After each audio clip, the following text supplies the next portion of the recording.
More than 100 Palestinians in the Gaza Strip have been killed over the past 4 days of military conflict with Israel.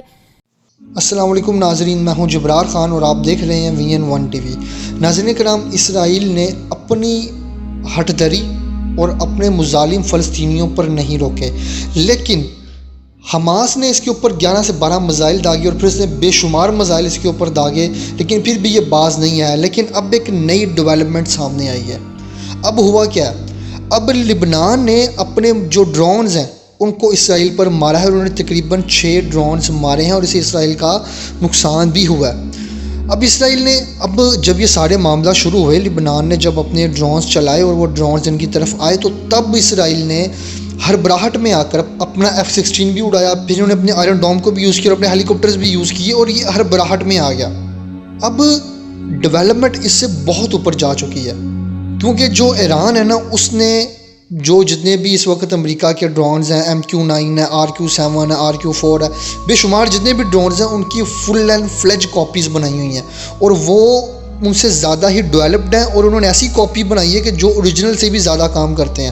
ان کے drones radar میں بھی نہیں آتے، اور ان کے ڈرونز اپنا کام کر کے وہاں خود کو بھی تباہ کر دیتے ہیں۔ زمین کی اکثر کوشش کی جاتی ہے جب بھی ڈرون بنایا جاتا ہے کہ صرف وہ میزائل مارے اور ڈرون واپس آ جائے، لیکن ان کے بہت سارے ڈرونز ایسے ہیں ایران کے جو وہاں پر جاتے ہیں، وہاں پہ تباہی بھی پھیلاتے ہیں اور خود وہاں پہ تباہ بھی ہو جاتے ہیں، جس سے جو ہے سارے معاملات اور جو وہاں پہ تباہی ہے وہ زیادہ ہوتی ہے۔ اب اس نے یہ فیصلہ کیا کہ وہ یہ سارے کے سارے جو ڈرون ہیں وہ حزب اللہ کو دے گا اور حماس کو دے گا۔ اب جب یہ سارے ڈرون حزب اللہ اور حماس کو دے گا، حماس تو پہلے ہی آپ کو پتہ ہے اس نے تو بے شمار ڈرونز مارے ہیں اسرائیل کو، اور دیکھیں ان کی ٹیکنالوجی، انہوں نے ان کو ہوا کے اندر کچھ کو کریش کیا اور کچھ وہاں پہ اسرائیل میں بھی ڈیمیج ہوئے ہیں۔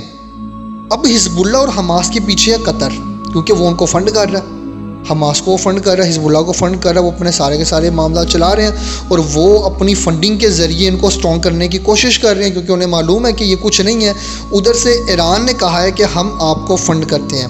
ابھی جو ایران نے اپنی ٹیکنالوجی بنائی ہے نا، اس نے رشیا اور چائنا کی مدد سے بنائی ہے۔ یہ وہ ڈرونز ہیں جن کو جیمبرز بھی ڈیٹیکٹ نہیں کر سکتے، ان کو اسرائیل کے جو ریڈارز ہیں نا وہ بھی ان کو چیک نہیں کر سکتے، جب تک یہ ان کی رینج میں داخل نہیں ہوتے تب تک وہ اس کو چیک نہیں کر سکتے، اور جب اس کی رینج میں داخل ہو جائیں گے تو تب ان کے پاس ٹائم ہی بہت کم ہوگا، اور ہڑبڑاہٹ میں اسرائیل کوئی نہ کوئی بڑی غلطی کر بیٹھے گا، کیونکہ 70 لاکھ کے قریب لوگ ہیں اسرائیل کے۔ تو آپ ذرا سوچ سکتے ہیں اس وقت ان کی فوج کتنی ہوگی اور یہ سارے معاملات کتنے ہوں گے، اور انہوں نے اس وقت فلسطین پر جو ظلم کیا ہوا ہے، پورا عالم اسلام آنکھوں پر پٹی باندھ کر بیٹھا ہوا ہے اور وداؤٹ کوئی دوسرے بیان کے سامنے نہیں آ رہا۔ اس چیز کے اوپر بھی ہم آپ کو ایک ولاگ بنا کر آگاہ کریں گے۔ اچھا ناظرین کرام، اب ایران مدد کرنے والا ہے اس وقت حزب اللہ کی اور حماس کی۔ اب آپ کے ذہن میں فوراً یہ بات آ جائے گی کہ جو لبنان نے میزائل وہاں سے گزارے ہیں، مطلب جو لبنان نے 6 میزائل اسرائیل پر مارے ہیں، اب لبنان کے ساتھ کیا معاملہ کرنے والا ہے، کیونکہ اب دو طرفہ جنگ ایک طرح کی چھڑنے والی ہے۔ اب یہ جنگ ہونے والی ہے، وجہ کیا ہے؟ اسرائیل نے غزوہ یعنی مسجد اقصیٰ اور یہ سارے معاملات اس نے چھیڑنا شروع کر دیے، ظلم شروع کر دیا۔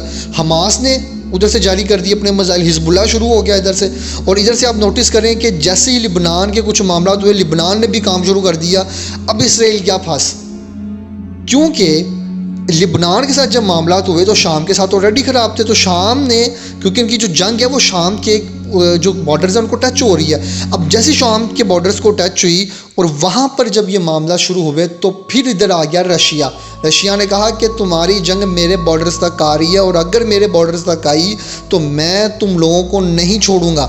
آپ ذرا نقشے میں دیکھیں، دور دور میچ نہیں ہوتا، لیکن وہ شام کے جو باؤنڈریز ہیں وہ ٹچ ہو رہی ہیں۔ اس کی وجہ کیا ہے کہ شام کے اندر ان کے پوری آرمی کے بیسز ہیں، وہاں پہ ان کے بہت بڑے امپورٹنٹ پروجیکٹس چل رہے ہیں اور بہت سارے معاملات چل رہے ہیں۔ اس لیے یہ جتنے بھی سارے کے ساتھ بشار الاسد کے ساتھ ان کے سارے معاملات ہوئے، انہوں نے کہا کہ اگر اب رشیا نے ان کو کلیئرلی کہہ دیا اسرائیل کو کہ اگر تم نے کیا تو میں، اور جو تم فلسطین میں کر رہے ہو مسلمانوں کا اور بے جا انسانیت کا خون بہا رہے ہو، میں اس پر بھی تمہیں نہیں چھوڑوں گا۔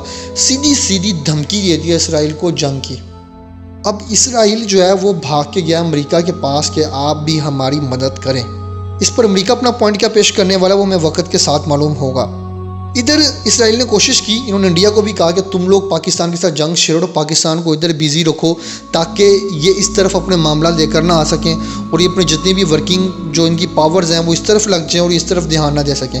لیکن اسرائیل وہاں پر خود ہی پھنس گیا کیونکہ لبنان بھی کھڑا ہو گیا، شام بھی کھڑا ہو گیا، ادھر سے قطر سپورٹ کر رہا ہے حزب اللہ کو اور حماس کو، ایران نے بھی سپورٹ شروع کر دی ہے، اور پیچھے سے شام کو سپورٹ کر رہا ہے روس، رشیا نے کہہ دیا کہ اگر شام کو کچھ ہوا، کوئی ٹچنگ ہوئی یا ان کے کچھ ایئر بیسز ڈیمیج ہوئے تو میں سیدھا جنگ کا اعلان کرنے والا ہوں. اب اسرائیل کیا پھنس، لیکن یہ اپنے مظالم سے باز نہیں آ رہا. اب لیٹسٹ ڈیولپمنٹ وقت کے ساتھ ساتھ معلوم ہوتی رہے گی، اور اسرائیل جو ان کے ربی ہیں ان کا کہنا یہ ہے، کیونکہ اصل میں جب بھی کوئی جنگ ہوتی ہے تو وہاں پر نظریہ جیتتا ہے، نقصان کی جو ہے ویلیوشن وہ اتنی کاؤنٹ نہیں ہوتی.